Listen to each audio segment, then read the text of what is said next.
नमस्कार सभी को और आप सभी का स्वागत है आपके YouTube चैनल मैथ्स एलिवेशन पर। और मैं जय कुमार आपकी सेवा में हाजिर हूं और लेकर आया हूं इंटीग्रेशन के महत्वपूर्ण प्रश्न। तो आ जाइए फटाफट से और देख लीजिए दोस्तों वो प्रश्न क्या हैं, आपके सामने लिखे हुए हैं। ठीक है, इनका इंटीग्रेशन करना है तो देखना कैसे करना है, इसे आप देख सकते हैं करके। ठीक है, देखो एक काम करिए, यहां पर न्यूमरेटर तो आप बिल्कुल सेम लिख लीजिए, 2 cos x minus 3 sin x। Okay, और इनटू में क्या है dx और अपॉन में यहां से आप देखो कुछ कॉमन आ रहा है। ठीक है, बताइए क्या कॉमन आ रहा है। तो यहां से 2 कॉमन आ जाएगा दोनों में से। ठीक है, यहां भी और यहां भी, तो ले लीजिए 2 कॉमन। तो जब आप यहां से 2 कॉमन ले लिया तो क्या बच गया है यहाँ 3, क्योंकि 2 3 जा 3 cos x बचेगा और यहां क्या बचेगा 2 sin x। तो पहले इसे लिख लीजिए आप 2 sin x प्लस फिर क्या 3 cos x। ठीक है, क्योंकि बात तो वही है प्लस में आप किसी को भी पहले लिख सकते हो और किसी को भी बाद में, कोई भी इफेक्ट नहीं पड़ता है प्लस में, माइनस में नहीं लिख सकते। ओके, तो चलिए अब ये 2 जो है कांस्टेंट, इसे आप बाहर ले लीजिए, बिल्कुल बिल्कुल बाहर ले लीजिए यहां पर। ठीक है, यहां से इसका सिस्टम कैंसिल करते हैं। ठीक है, अब ये आ गया है क्वेश्चन आपके सामने।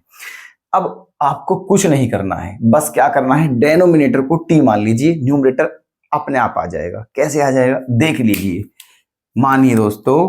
ठीक है लेट क्या 2 sin x plus 3 cos x equal to T. ठीक है ना, अब इनका क्या करना है डिफरेंशिएशन। तो देखो 2 तो ऐसे ही रखना है और sin x का डिफरेंशिएशन क्या होता है cos x। ठीक है, 3 ऐसे ही रखना है, 3 प्लस 3, और cos x का डिफरेंशिएशन क्या होता है माइनस sin x। ठीक है, माइनस, तो वो वाला माइनस कहां जाएगा, यहां पर ले लीजिए उस माइनस को ऐसे। तो क्या हो जाएगा 3 sin x और इनटू में dx और इक्वल टू में dt। क्या यहां तक आपको कोई दिक्कत है। ठीक है, अब आप ऊपर देखिए और यहां पर देखिए। ठीक है, 2 cos x minus 3 sin x into d x, 2 cos x minus 3 sin x into d x, बिल्कुल एज इट इज। जो न्यूमरेटर आपका ऊपर है बिल्कुल उस वही है यहां पर। ओके, चलिए तो अब क्या है, आपकी प्रॉब्लम तो सोल्व हो चुकी है ना, कर दीजिए। तो i इक्वल टू 1/2, तो इसके प्लेस पर आप क्या रखोगे dt, और ये क्या मान लिया है t, तो जो नीचे वाला t मान है तो क्या हो जाएगा 1/t इंटू उसके प्लेस पर क्या हो जाएगा dt, है ना। अब बस अब क्या है, अब तो हो गया है। देखो 1/2, 1/t का इंटीग्रेशन क्या होता है log t, log t और प्लस c।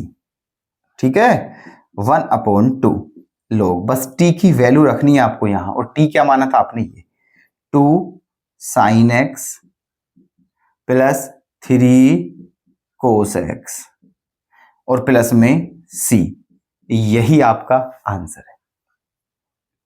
ओके ऐसे था। तो मुझे लगता है कि इजी क्वेश्चन है और आपके समझ में आ गया होगा। ओके, नोट करना चाहो कर सकते हो बिल्कुल, और मैं तो कहता हूं दोस्तों आपको नोट करना चाहिए सारे के सारे क्वेश्चन। ठीक है, तो क्योंकि नोट करने से एक तो फायदा ये होता है कि हमारी प्रैक्टिस हो जाती है, दूसरी बात ये होता है कि वर्तमान में भविष्य में कभी हमको क्वेश्चन की आवश्यकता पड़ती है उसके सॉल्यूशन की, तो आप देख सकते हो जहां आपने नोट किया था। ठीक है, चलिए नेक्स्ट क्वेश्चन पर आते हैं। 1/cos square x into 1 minus ten x का होल स्क्वायर, इसका इंटीग्रेशन करना है।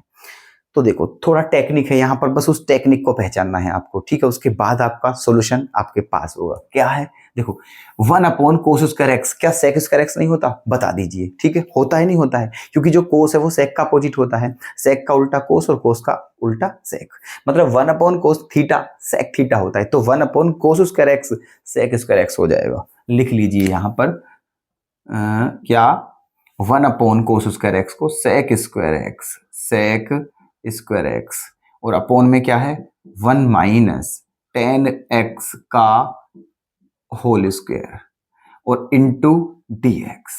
ये बन गया है अब हमारा क्वेश्चन। अब ये इतना इजी हो गया है, मैं आपको क्या ही बताऊं।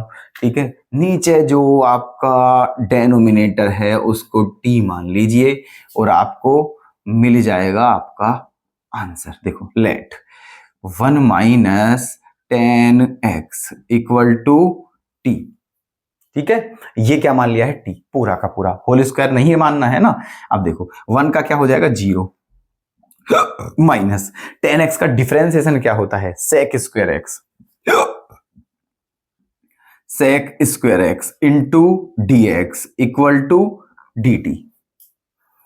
ओके, अब देखो बस इस माइनस को आप उधर ले जाइए तो क्या हो जाएगा, sec square x into d x equal to minus d t. Okay, ये हो जाएगा। तो करिए देखो क्या करना है, sec square x into d x के प्लेस पर माइनस डी टी। ओके, और अपोन में क्या माना था टी, तो टी का क्या हो जाएगा स्क्वायर, ये आ गया है। अब एक काम कर लीजिए, जो माइनस है उसे बाहर ले लीजिए और अंदर क्या बचा है 1 upon T square into D t. Okay, और थोड़ा सा इसे क्या करते हैं, देखो माइनस तो बाहर है, इसे ऊपर ले जाते हैं तो t की पावर -2 हो जाएगा इंटू डी टी।